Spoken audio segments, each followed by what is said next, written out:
What's going on, everyone? It's your boy Narakami Tootie back again with another tournament vlog. As you guys can see, it's definitely a different setup, and it's also a different day than when I recorded the rest of the footage for this vlog. I realized as I was editing the vlog that I forgot to record an intro, and this is going to basically be the intro for you guys. This vlog is the SFL qualifying vlog that I promised you guys in the last vlog, and in that vlog I made a really strong statement in which I said that we will be qualifying for the team. The results are already up for that tournament. I won't spoil them in the intro. We'll just have to see whether I back up what I said in the previous vlog, and hopefully we can do it. With that being said, guys, let's time travel back to the day of the vlog and head to Darbley.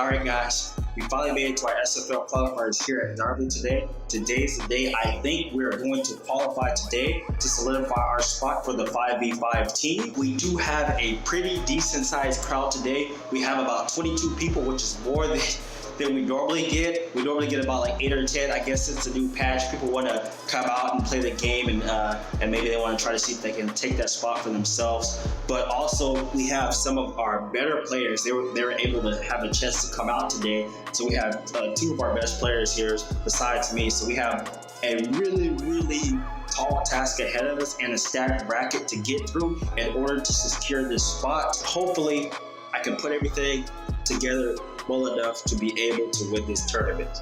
So anyways guys, we got about a lot of rounds of Street Fighter ahead of us. Have a first round bye. I will definitely keep you guys updated on what's happening and how I'm doing in the bracket.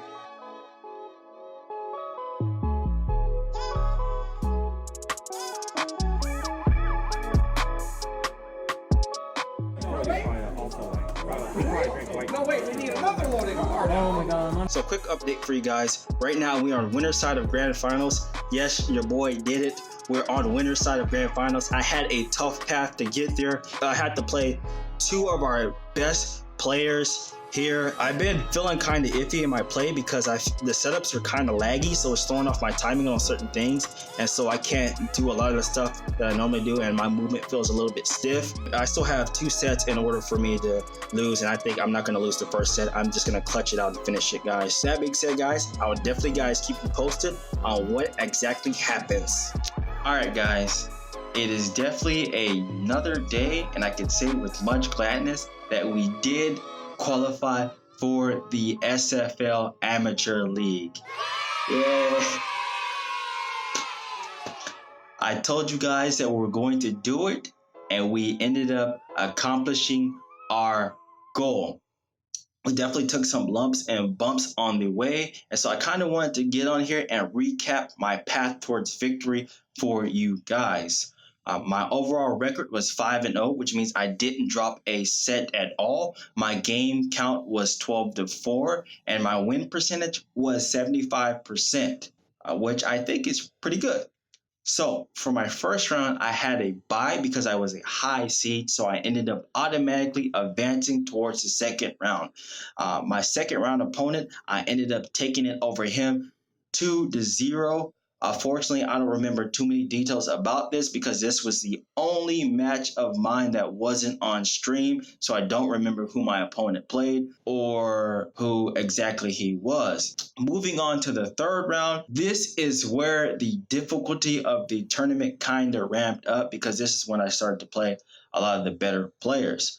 My first obstacle was against a player by the name of Kool-Aid, who's a really good local player. I ended up taking it 2-0, but I did have some things I kind of wanted to point out in my sets against him. So he ended up playing Gil, and I had no experience at all against Gil. That was my first time playing against that character, and so I kind of had to formulate a game plan as the matches were progressing. My general game plan was just play as safe as possible and not overextend, and to kind of just rely on my fundamentals such as anti-airing and chicken dashes and whatnot. And I was able to do that throughout the match, but I did overextend at certain points throughout those two games. One moment that particular stood out to me was in game one. I had him in the corner and I ended up doing a save kunai, which he blocked. I didn't confirm that he was blocking, so I went ahead with Ibuki's full target combo, and so he ended up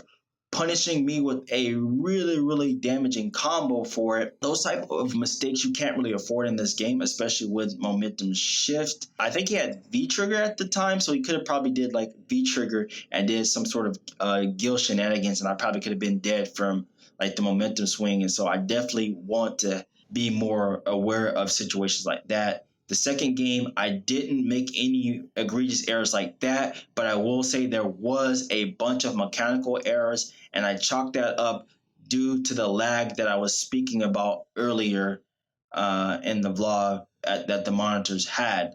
There was also some small optimization that I could have did throughout the set, but that comes with more times and more games and more game recognition. Moving on to my fourth match, which was my winter semifinals match, I ended up playing against Mr. Chacon. He's a really strong Falk player, and I also consider him a really strong rival and a person that I'm always looking out to beat. I really respect him as a player, not just for his play, but because of his attitude.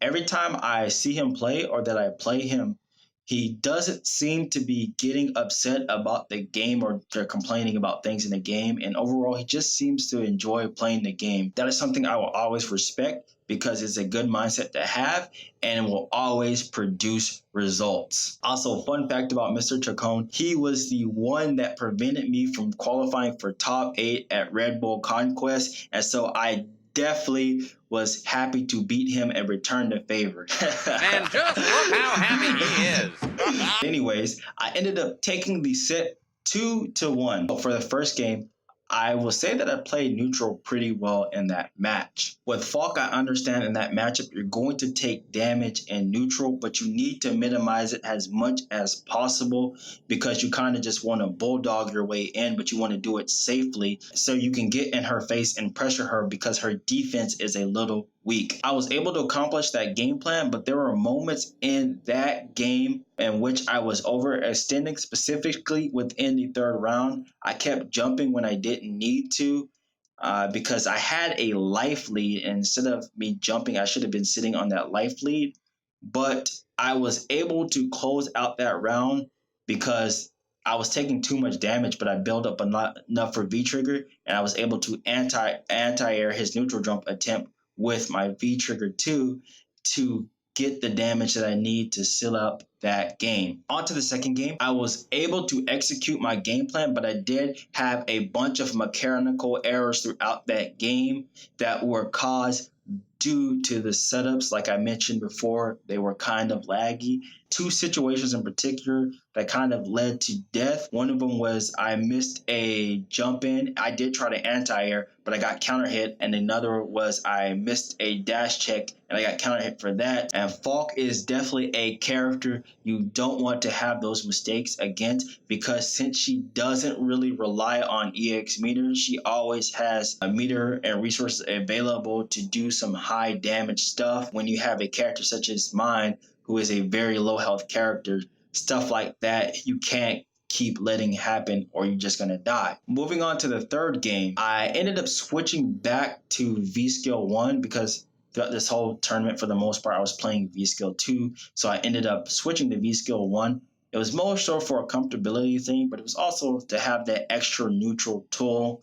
I was able to execute the game plan that I had specifically for this matchup, but there was one moment in particular in this game in which I basically made a critical error. The critical error that I made was the misjudgment of the punish of Fox V skill 1. Fox V skill 1 is minus 10 on block, but I was doing a 12 frame normal to punish it because I thought it was minus 12. I had labbed it and I had a punish for it, but since I have so much information going on in my head at the time, I was thinking it's one thing, and I ended up going for something that potentially could have cost me because I ended up doing stand fierce in the hard kick DP. But it's unfortunately that it worked out for me because he hit a normal, and so my stand fierce ended up counter hitting him, and I ended up taking that round, and then from there I ended up closing out the game and winning the set. On to winners finals. This is where I face a person that I'm very familiar with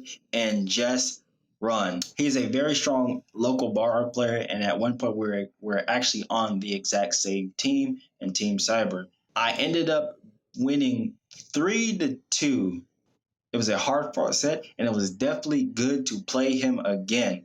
I know there was a point where he stopped playing, and I'm definitely glad to be able to play him again. I don't want to give a full detailed report for this set because overall I just played poorly. I was having some couple of issues dealing with Barog's VSCO 2, which was still new to me at the time, so I didn't have situations on how to get around it, and it was kind of like throwing me off because it made his dash punches plus. Also, I was getting punched in the face a lot with dash straights. Yeah, and so I was taking a lot of damage in neutral. There were also situations where I just kept misspacing my kunai and I kept getting punished for it.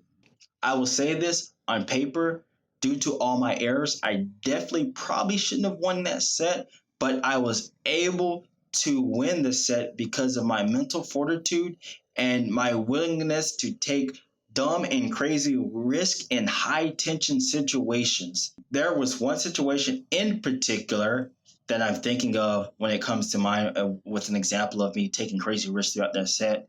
It was a situation in which we both had little health, and I believe he either threw tech, not through tech, or he teched the throw that I was initially going for at first, and it reset back to neutral. But instead of me going back to neutral, I walked forward and threw him again, and this time the throw worked. It was definitely a ballsy decision because one touch, I would have died, but I was like, you know what?